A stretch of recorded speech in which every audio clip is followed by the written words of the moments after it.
Greetings and welcome back. I am your time traveler and host, Lenwood Sloan, and I have the privilege and the pleasure of sitting with Miss Harriet Lee Smith from the past. Welcome to the 21st century, Miss Smith, and thank you so much for joining us here today. Oh, Mr. Sloan, thank you so much for your invitation. I am always overjoyed to hear from you. And so many of our guests and viewers understand the Underground Railroad by the self-emancipator who is in flight.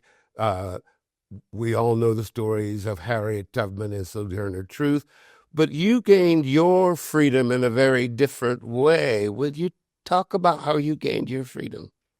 I love telling that story. My dear husband, the Reverend Stephen Smith, was enslaved in Columbia, Pennsylvania, and he learned a number of different businesses, including coal and lumber, and he borrowed $50 to emancipate himself. And the same year that he emancipated himself, he earned enough money to purchase my freedom as well. And we were married the same year. Now, this is referred to as coartation. And we know how self-emancipators received their freedom. We know how enslaved people received their freedom through manumission, which is doing a service for the master beyond the normal, which gives you your freedom at the end of his or her life. But coartation was about purchasing a person's freedom at the fair market value. What was it like living as a free person above the Mason-Dixon line at that time? It was both exhilarating and, to use a more modern word, surreal. Yes. I lived with my husband. I was only 19 years old. And there was something very strange about getting up in the morning and dressing and fixing a meal for a man, but it wasn't for someone who was white, and it was in my own home. I experienced a great deal of joy living with my wonderful husband, Stephen, and also understanding that there was no one who was not related to me telling me what to do all day and all night. That's a remarkable experience to feel that freedom. Now, you were freed by your husband, the incredible Mr. Stephen Smith, by purchasing your freedom through coartation, and you were living as a free person during the Gradual Abolition Act. And what was everyone around you had a kind of different status of freedom. What was it like living during the years? And gradual abolition was passed in 1780, that from the January 1st of 1780, all those enslaved people in Pennsylvania would be freed, born after that date, would be freed on their 27th birthday. So that was 1807, and you were a young person living with Stephen then. What was it like living in this mixed community of freedmen, freedom seekers? And until I understood it, it was very strange and very exciting, because during that time, I was newly freed myself. So I was in a space where I had been emancipated from Egypt, but I still had a little bit of Egypt in me. Yes, ma'am. So I had to navigate that. And something else, when Stephen and I married, I did not know how to read or write. So I'm navigating this new world of freedom seekers, the enslaved, and the newly free, while I was learning how to read and write. And my dear Stephen and his best friend, William Whipper, they taught me how to read and write, but they also taught me how to keep books. Oh. I was, if I might boast just a little bit, I was a wonderful bookkeeper. I knew my numbers before I knew my letters and words. And as I continued to educate myself, and as I became more drawn into not only Stephen's businesses, I was also drawn into his abolitionism. And let's talk about his businesses and his abolitionism. Stephen Smith and William Whipper were among the richest men, black or white, in Pennsylvania at the time of your life and your long sojourn on this place and time. And would you talk about their enterprise and their lumber work in Columbia? Today, I believe that your generation would call it diversification. Stephen was extremely entrepreneurial.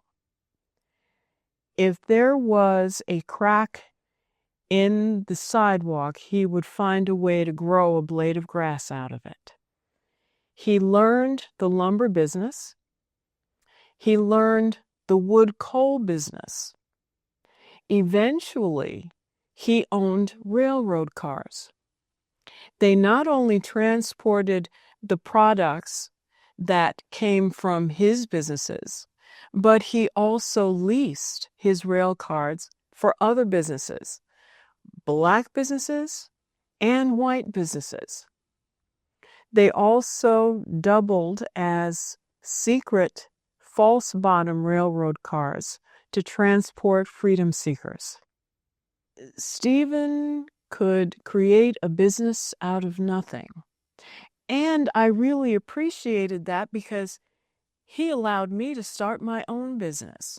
Now, his lumber business in Columbia and his Columbia to Philadelphia Railroad were part of the lines which created the first Pennsylvania, Philadelphia to Pittsburgh Railroad, and early on the canal line. But before we get to that, ma'am, you also lived during the time that the 1838 Constitution of Pennsylvania was changed, where free men of color who owned property lost the right to vote. And we forget that in Pennsylvania, free men of color voted until 1838, and therefore they lost that vote until 1870, and the 15th Amendment was really a recovery. But from your point and vantage point of having this great wealth now, but still being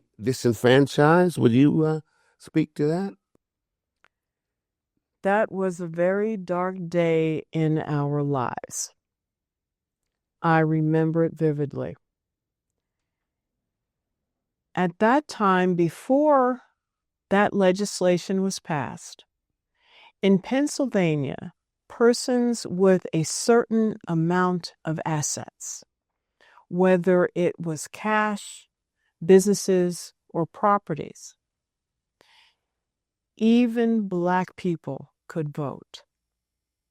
We were active participants in the very fragile franchise that is called democracy.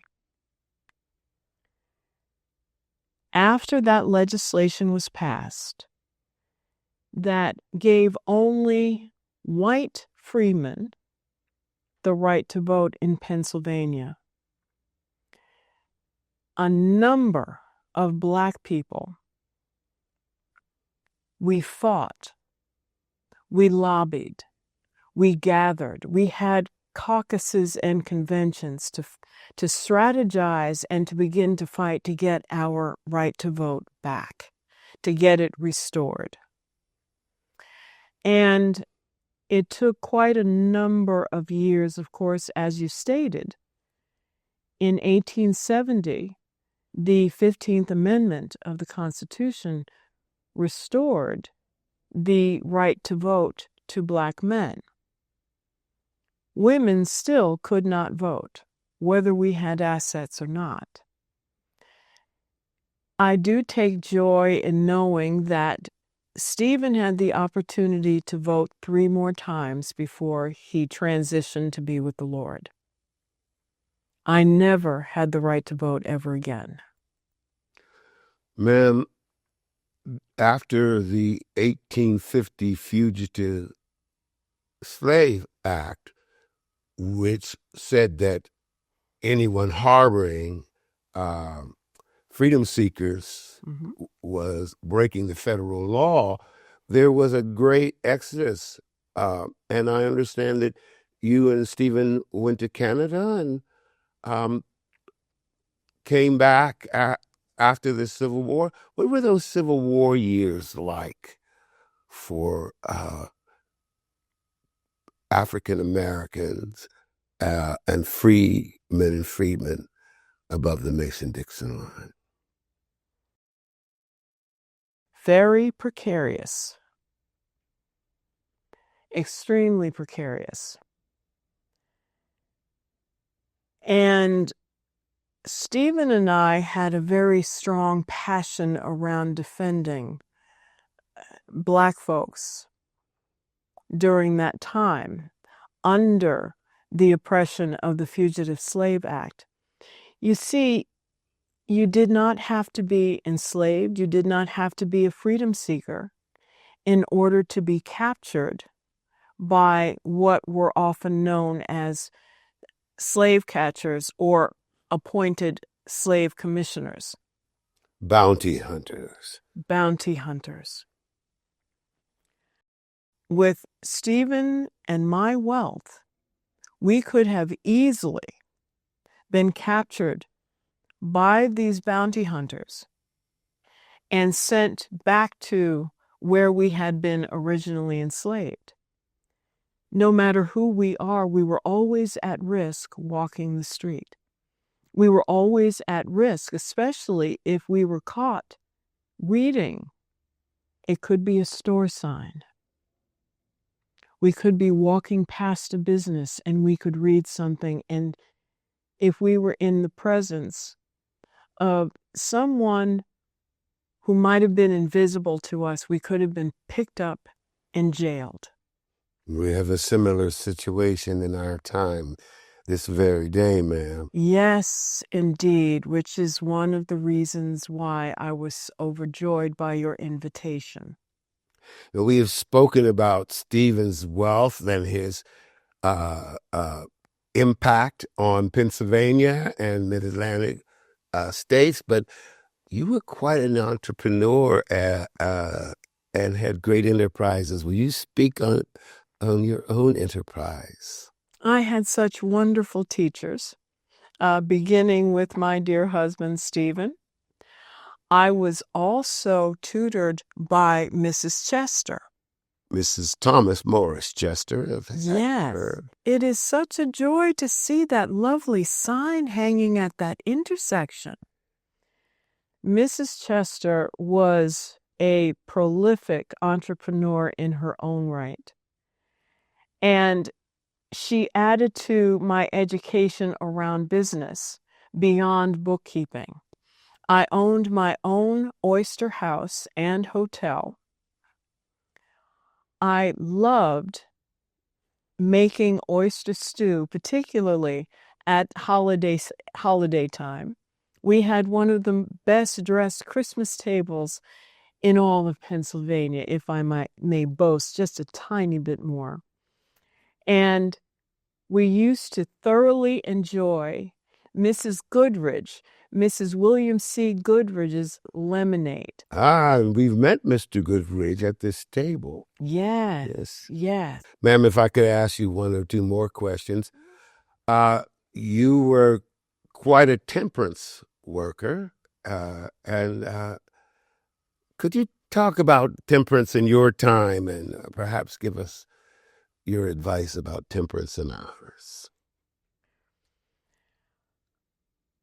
Reverend Stephen Smith, once again, I know I have mentioned his name so many times.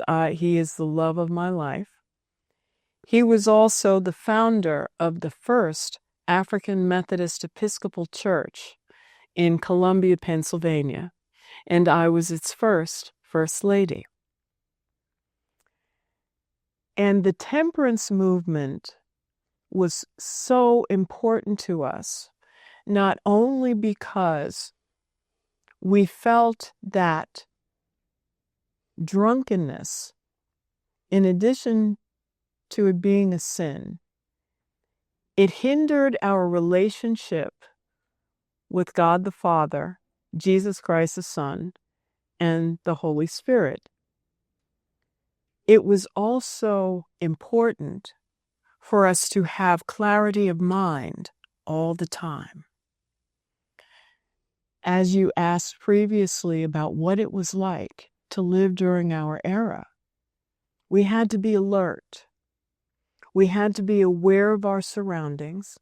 We had to be aware of each other. We had to be very clear about our relationship with God, with church, and our liberty, and the liberty of our families and loved ones. So I was known for being particularly passionate about temperance, about those of us, whether we were freedom seekers or already free, that we were all teetotalers, that we could fully experience the love of God, the love of ourselves, and the love for the communities that we were building. A teacup as opposed to a wine glass. Yes. And if I could ask you one last question, where we started about your learning to read, you were a benefit of and enjoyed the privilege of the passage in 1832 of Pennsylvania's Public Education Act. And public education is in a crisis in our time, as it was in your time. Indeed. Would you leave our visitors and listeners with some remarks about the importance of a public education and the importance of reading? Public education is such a gift. We had to hide in basements, in church closets. We had to wait until the sun went down and learn how to read and practice reading by candlelight. We were not permitted to learn in public. We could be killed, or we could be re-enslaved. So when that act was passed, it was something to celebrate. Although we were wise with educating each other and ourselves, we eventually started a school that was also in Columbia, and if I recall correctly, it was somewhere around 4th Street. Being able to learn without having to hide, without feeling like you're risking your life, without feeling like you're going to lose your loved ones, is such a powerful, powerful gift. Public education is to be cherished. It is to be protected. And when it is being threatened, it needs to be fought for. when we think about what our schools need as communities, we should always be mindful, and we should always protect what it is that our children are learning. And for those of us who didn't have an opportunity to learn while we were children, who are learning while they are adults, we need to be sure that we have all the resources that we need to ensure that education is advanced, that dreams are realized, that new businesses are started, and that the education that we're receiving is enhanced and passed on from generation to generation. I understand that public education is under the auspices of government in this time.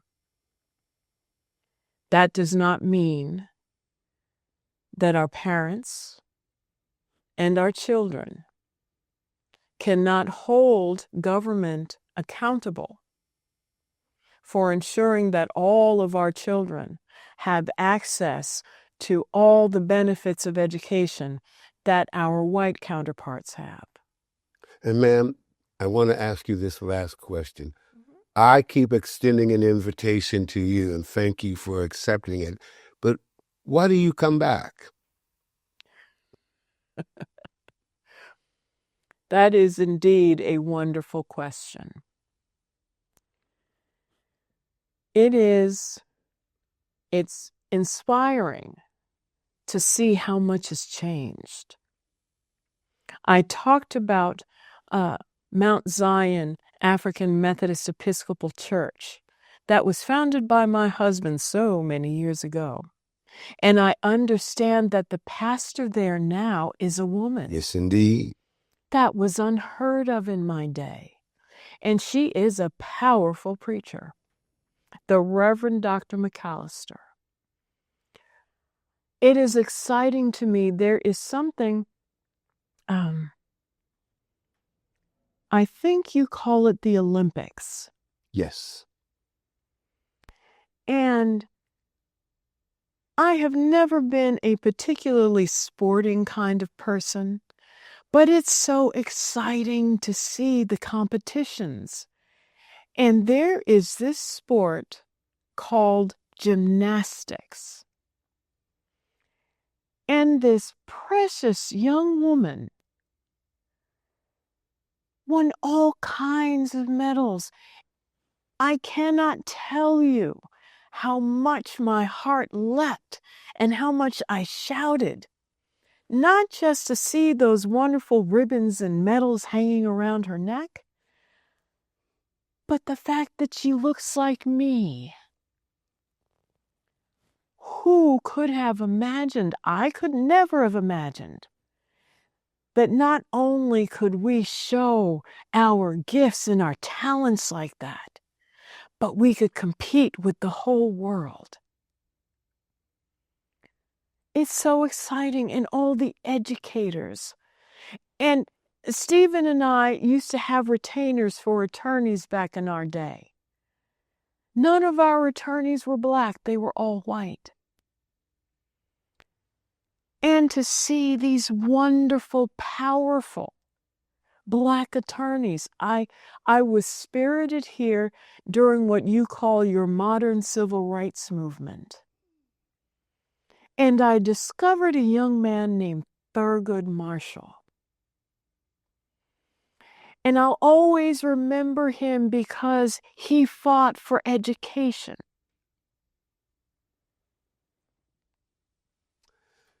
Mrs. Smith, Mrs. Harriet Lee Smith, Mrs. Stephen Smith, thank you so much for your passion, for your compassion, and for your response as I call forward to you from the past and you come forward in your time.